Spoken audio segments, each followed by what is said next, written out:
අලුත් විප් extra anti smell lemon mint බලයයි තද දුගඳ සුන් කරයි.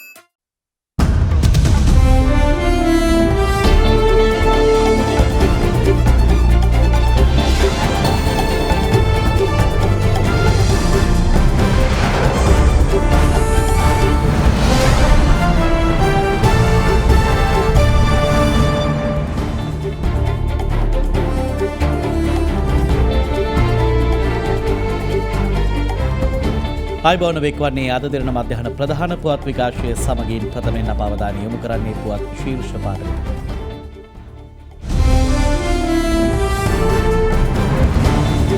මහමැතිවරණය වෙනුවෙන් සකස් කළ සෞඛ්‍ය මාර්ගෝපදේශ අද කොමිසම වෙත. ඊයේ දිනය තුළ කොවිඩ් ආසාදිතයින් 40ක් 32 දෙනෙකුම විදේශයන්ගෙන් පැමිණි අය. පාස්කු ඉරුදින ප්‍රහාරමාලාවේ දෙමට ගොඩ පිපිරීමේ නොදුටු දසුන්. ඉන්දියාව කොවිඩ්-19 ආසාදිතයින් ලක්ෂ 2 ඉක්මවයි. කළු ජාතිකයාගේ ඝාතනයට එරෙහි විරෝධතාකරුවන් නිව්යෝක් මෑන්හැටන් පාලම මතදී පොලිසියට කොටු වේ. ඇල්කොහොල් අඩංගු හෑන්ඩ් සැනිටයිසර් භාවිත කරන්න. ලෙඩ රෝග ඇති කරන විෂ බීජවලට එරෙහිව සටන් කරන්න. හඳුන්වා දීමේ මිල රුපියල් 350යි. මැතිවරණ ක්‍රියාවලිය බාධාවකින් තොරව පැවැත්වීම සඳහා අවශ්‍ය මාර්ගෝපදේශ අද නිකුත් කරන බව සෞඛ්‍ය සේවා අධ්‍යක්ෂ ජෙනරාල් විශේෂඥ වෛද්‍ය අනිල් ජාසිංහ මහතා පවසනවා. මේ අතර මැතිවරණයට අදාළ කටයුතු සම්බන්ධයෙන් සාකච්ඡා කිරීම සඳහා ජාතික මැතිවරණ කොමිසම අද රැස්වනවා. ජනාධිපතිවරයා විසින් පාර්ලිමේන්තුව විසිරුවා හරිමින් නිකුත් කළ ගැසට් නිවේදනය බල රහිත කරන ලෙස ඉල්ලා ඉදිරිපත් වූ සියලු පෙත්සම් විභාගයට නොගෙන ප්‍රතික්ෂේප කිරීමට ශ්‍රේෂ්ඨාධිකරණය ඊයේ තීන්දුව කළා. එම තීන්දුවත් සමග මැතිවරණය පැවැත්වීමට අදාළ සියලුම ව්‍යවස්ථාපිත කටයුතු කඩිනමින් ක්‍රියාවට නැංවීමට මැතිවරණ කොමිෂන් සභාවට සිදුවන බවයි එහි සභාපති මහින්ද දේශප්‍රිය මහතා පැවසුවේ. එය අනුව අදාළ කටයුතු සිදු කිරීම සම්බන්ධයෙන් සාකච්ඡා කිරීමට රාජගිරියේ පිහිටි මැතිවරණ කොමිෂන් සභා පරිශ්‍රයේදී ජාතික මැතිවරණ කොමිසම අද රැස් වෙනවා. මේ අතර මැතිවරණ ක්‍රියාවලිය බාධාවකින් තොරව පැවැත්වීම සඳහා අවශ්‍ය මාර්ගෝපදේශ අද නිකුත් කරන බවයි සෞඛ්‍ය සේවා අධ්‍යක්ෂ ජෙනරාල්වරයා පැවසුවේ. මැතිවරණ ක්‍රියාවලිය සඳහා අවශ්‍ය කරන මාර්ගෝපදේශ මේ වන විට අප විසින් සකස් කරලා තියෙනවා. මෙහිදී මෙම මාර්ගෝපදේශ සකස් කිරීමේදී දිගින් දිගට මැතිවරණ කොමිසමේ නිලධාරීන් අපගේ නිලධාරීන් සමග සාකච්ඡා කරමින් ඒ අවස්ථා විශ්ලේෂණයට ලක් කරමින් තමයි කටයුතු කරලා තියෙන්නේ. ඉතින් මේ අනුව මැතිවරණ ක්‍රියාවලිය බාධාවකින් තොරව පැවැත්වීම සඳහා අවශ්‍ය කරන මාර්ගෝපදේශ දැන් අද දින නිකුත් කිරීම සිද්ධ වෙනවා. මේ අතර ඉදිරි මහමැතිවරණය පැවැත්වීම සම්බන්ධයෙන් අදත් දේශපාලන නියෝජිතයින් මෙලෙස අදහස් පළ කළා. වර්තමාන ජනාධිපතිතුමා ව්‍යවස්ථානුකූලව තමන්ගේ බලය පාවිච්චි කරලා තියෙනවායි කියන එක තහවුරු වෙනවා බොහොම පැහැදිලිව. නීතියේ ආධිපත්‍ය කියන එක නියත වශයෙන්ම ඉතාමත්ම ප්‍රබලව රැඳුණයි කියන එක මේ තීන්දුවෙන් සහතික වෙනවා. මේ රටේ සෞඛ්‍ය නීති රීති වලට යටත්ව මැතිවරණ කොමසාරිස් හැකි ඉක්මනින් මේ රටේ ජනතා පරමාධිපත්‍ය ස්ථාපනය කරන්නට ඉදිරියේදී කටයුතු කරයි කියන එක අපේ විශ්වාසයයි. ජූනි 20ත් මේ මැතිවරණයේ තියන සුදුසු වාතාවරණයක් නැති නිසා තමයි අපි අධිකරණයට ගියේ. ඒක අද ඉෂ්ට වෙලා තියෙනවා. එහෙනම් මේකෙන් අපි ජයග්‍රහණය කරලා තියෙනවා. අපි ඉල්ලන්නේ ජනතාවගේ ජීවිත ගැන කල්පනා කරලා අනතුරුදායක තත්වයක් නැති බව සෞඛ්‍ය අධ්‍යක්ෂ ජෙනරාල් වාර්තා කරායින් පස්සේ මැතිවරණය තියෙන එක තමයි අපි ඉල්ලන්නේ. රජයේ උමනාව තමයි මැතිවරණය පැවැත්වීම. ඒ සඳහා තමයි ශ්‍රේෂ්ඨාධිකරණය ඉතාම නිවැරදිම තීන්දුව ලබා දීලා තියෙන්නේ. මේකෙන් පැහැදිලි වෙනවා විපක්ෂය කරන කියන දේවල් බොරු කියන එක. ජාතික පක්ෂය කවදාක මැතිවරණයට බය වෙන පක්ෂයක් නෙවෙයි. මොකද ඩී.එස්. සේනානායක අගමැතිතුමා මේ පක්ෂය හැදුවේ බලය ගන්න. අපිට බලය නැත්තම් අපි විපක්ෂයේ ඉන්නවා. මේ සියලු දෙනාම ගියේ ඡන්දේ තියන්න එපා කියලා. එක්සත් ජාතික පක්ෂයත් මේකට ඉදිරිපත් වුණා. නමුත් ඔවුන් ඇතුලේ අභ්‍යන්තර අර්බුදය නිසා නීතිඥ මහතුරුන්ගේ ඒ නීතිඥ මහතුරුන්ට ඉඩ දුන්නේ නැහැ ශ්‍රේෂ්ඨාධිකරණය විසින් අදහස් දක්වන්න. දින 9ක් තිස්සේ මේ නඩු තීන්දුව ගැන මුළු රටම කතා වෙන්න පටන් ගත්තා. අවිනිශ්චිත භාවයක් ඇති වුණා. මැතිවරණ කොමිසමේ සම්පූර්ණ බලය තිබෙනවා. 1981 පාර්ලිමේන්තු මැතිවරණය පිළිබඳ පනත් කෙටුම්පත අනුව දින නියම කිරීම සහ දින අවලංගු කිරීම සම්බන්ධව කිසිදු ආකාරයේ මැදිහත් වීමක් කාටවත් කරන්න බෑ. මහබැංකුවේ හිටපු අධිපති අර්ජුන් මහේන්ද්‍රන් මෙරටට ගෙන්වා ගැනීමට නොහැකි වූයේ යහපාලන ආණ්ඩුවේ ඇතැම් පාර්ශවයන් ජාත්‍යන්තර පොලිසියට සාවද්‍ය තොරතුරු සැපීම හේතුවෙන් බව හිටපු ජනාධිපති මෛත්‍රීපාල සිරිසේන මහතා පවසනවා. ශ්‍රී ලංකා නිදහස් පක්ෂ මූලස්ථානයේ අද පැවති මාධ්‍ය හමුවකට එක්වෙමින් ඒ මහතා මේ බව සඳහන් කළා. දැන් අස්සම් 21000ක් ගහපුවා කිව්වා මම දැක්කා සමාජ වෙබ් අඩවිවලයි සමහර මාධ්‍යවල මේකත් නිකන් උපහාසාත්මකව සමහර අය යම් ප්‍රකාශ කරලා තියෙනවා.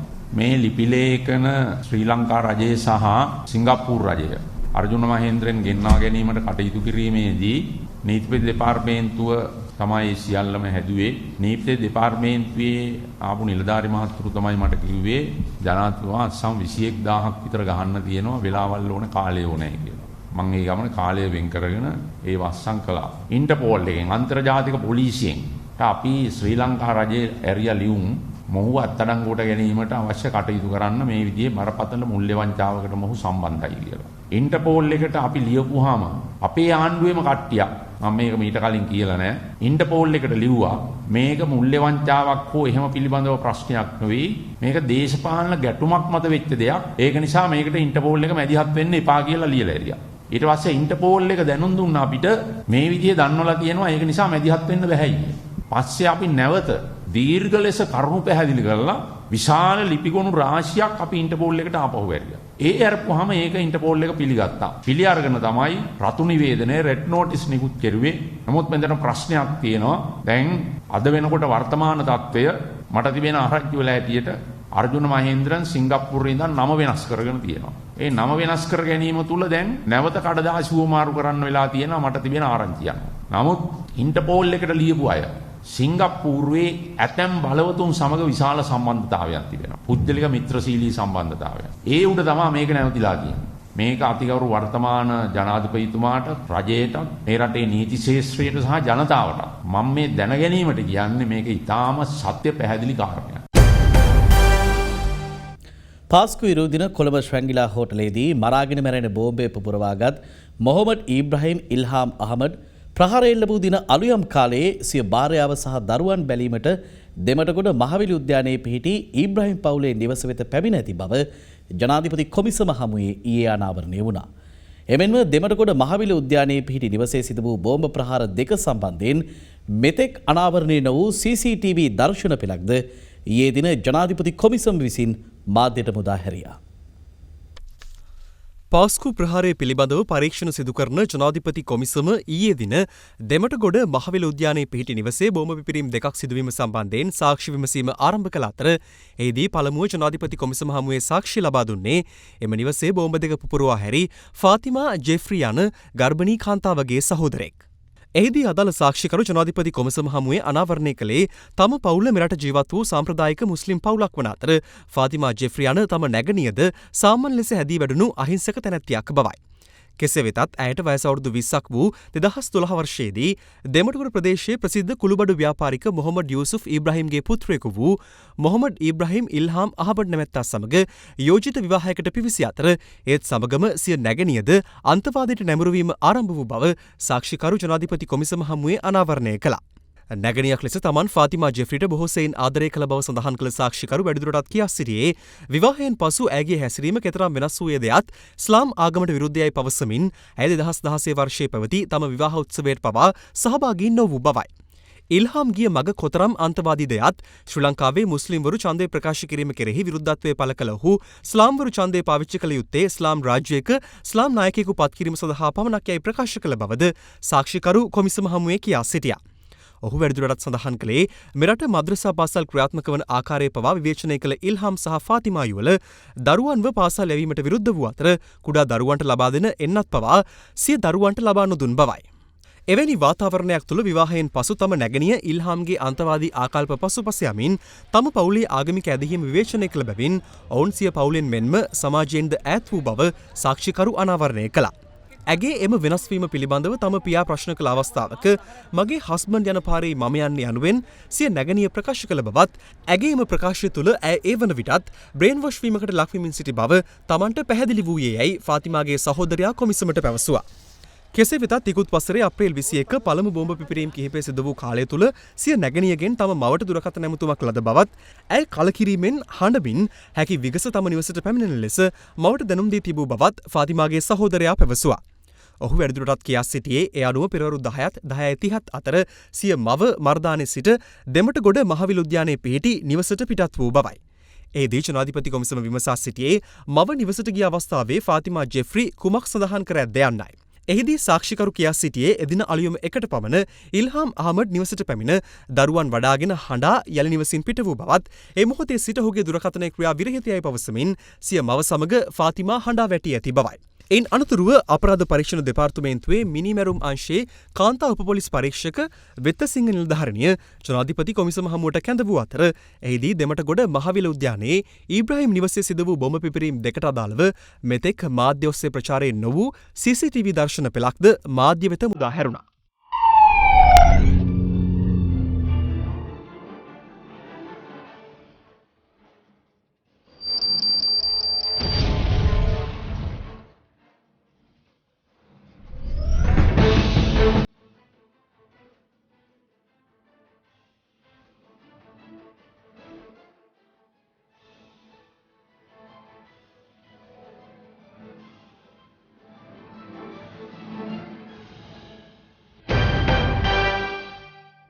මෙරටින් හඳුනාගෙන ඇති COVID-19 වෛරස් ආසාදිතින් සංඛ්‍යාව 1683ක් දක්වා ඉහළ ගොස් තිබෙනවා.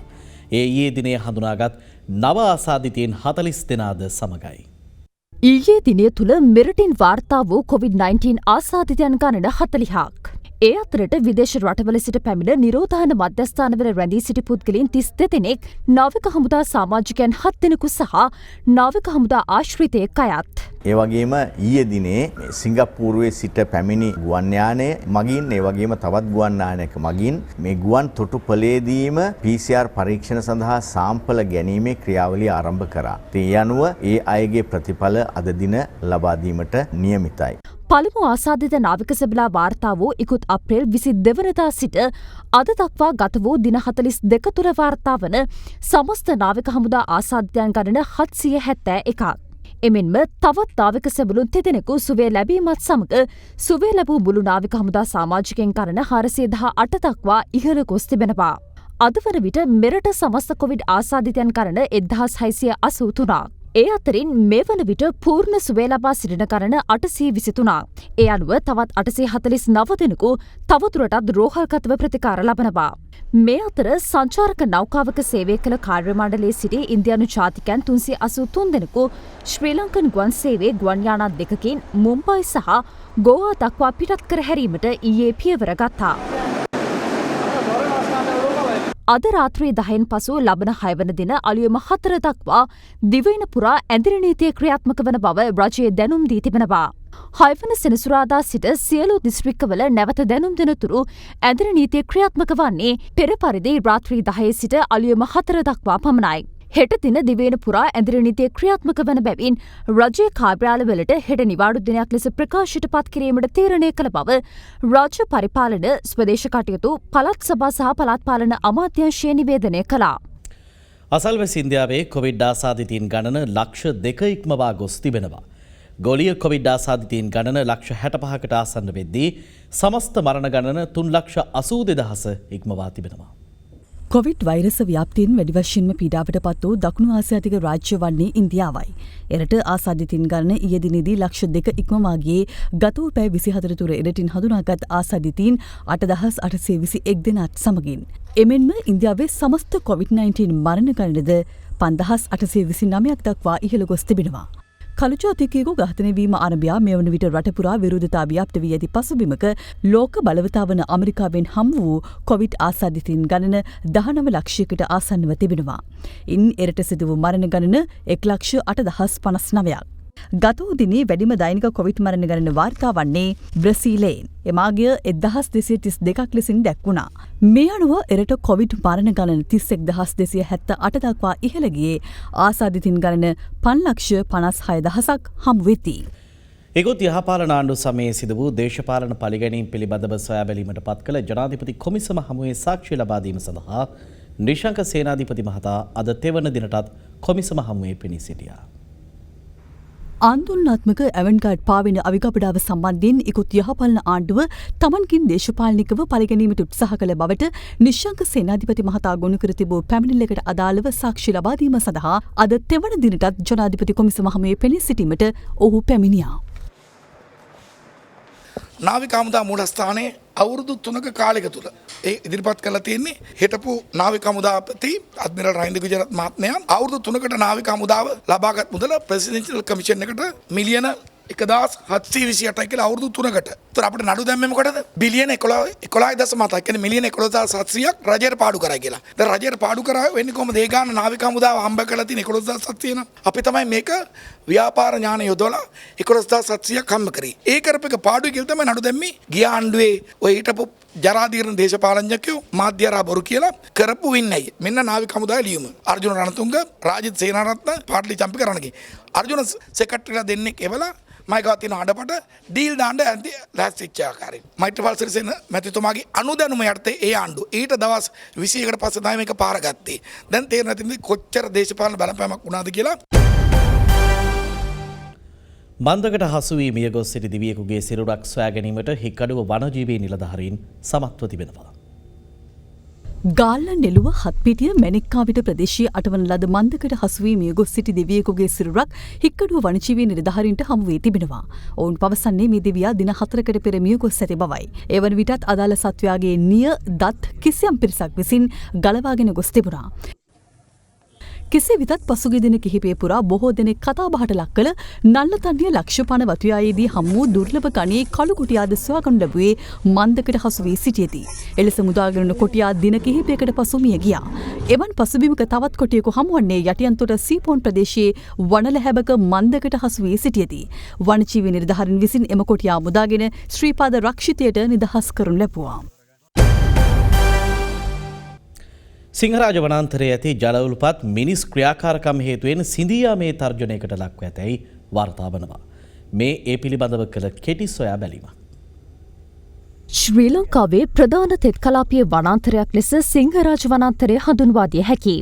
නමුත් අද වන විට සිංහරාජ කලාපයේ පිහිටි ජලමූලාශ්‍රය සිඳියාමේ තර්ජනයකට ලක්ව ඇති බව වාර්තා වනවා. මගුරු කන්ද, රූඩ කන්ද සහ කළුකල රක්ෂිතය ආශ්‍රිත ජල උල්පත් වලින් ආරම්භ වන මගුරුකගේ ආරම්භක අවධිය වන බාන්දුරා ඇල මෙලෙස සිඳියාමේ තර්ජනයට ලක්ව තිබෙනවා. ඊට හේතුව මිනිස් ක්‍රියාකාරකම් බවයි මේ වන විට අනාවරණය වී ඇත්තේ. ජාවාරමක් ලෙස වෙනිවැල්කට කපා විකිණීම අනවසර වගාවන් මෙම තර්ජනයට තුඩු දෙන ප්‍රධාන හේතු වී තිබෙනවා. 1978 වසරේදී එක් පුද්ගලයෙකුට අක්කර 2යි කාලක වපසිරයක් සහිත ඉඩම් බෙදා දීමට කටයුතු කළ ඇති අතර අද වන විට ඒ අක්කර 4ත් 5ත් අතර භූමියක ව්‍යාප්ත වී ඇති බව අප කළ විමසීමකදී අනාවරණය වුණා. කෙසේ වෙතත් අප කළ විමසීමකදී වගා කටයුතු වල නියැලෙන පිරිස සඳහන් කළේ වගා කටයුතු තමන්ගේ ඉඩම්වල සිදු කරන බැවින් ඉන් රක්ෂිතයට කිසිදු හානියක් සිදු නොවන බවයි. දැන් අවුරුදු 30ක් වෙනවා 89 අවුරුද්දෙම හිට ආවේ.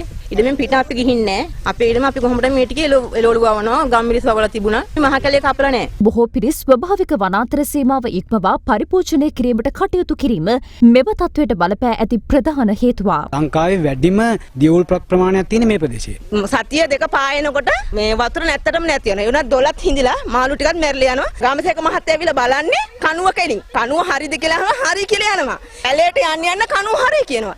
ශ්‍රී ලංකාවට වටිනා සම්පතක් වන මෙම සිංහරාජ වනාන්තරයේ ආශ්‍රිත ජල උල්පත් රැක ගැනීම ජාතික වගකීමක් ලෙස සලකා බලධාරීන්ගේ අවධානය ඊට යොමු විය යුතු නොවන්නේද? ජපානයේ ප්‍රමුඛතම තීන්ත දැන් එස්ලෝන් නිවසින් කන්සයි එස්ලෝන්. කළු ජාතිකයෙකු ඝාතනයට ලක්වීමේ සිද්ධියක් මුල් කරගෙන ඇමරිකාවේ ක්‍රියාත්මක විරෝධතා පනවා ඇති ඇඳිරි නීතියද නොදකමින් තවදුරටත් ක්‍රියාත්මක වනවා. කොවිඩ් ව්‍යාප්තියේදී මෙන්ම විරෝධතා පාලනයේදීද කටයුතු කළ ආකාරය සම්බන්ධයෙන් ජනාධිපති ඩොනල්ඩ් ට්‍රම්ප් වෙත ප්‍රබල විවේචන එල්ලවමින් පවතින පසුබිමක ඝාතනයට ලක් වූ තැනැත්තාගේ බිරිඳ සහ දියණියද මාධ්‍ය හමුවේ පෙනී සිටියා. රටේ පවතින තත්ත්වය පාලනය සඳහා නිව්යෝක් නුවර ඇතුළු ප්‍රධාන නගර 40කට ඇඳරි නීතිය පැනවීමට රජය තීරණය කර තිබුණා.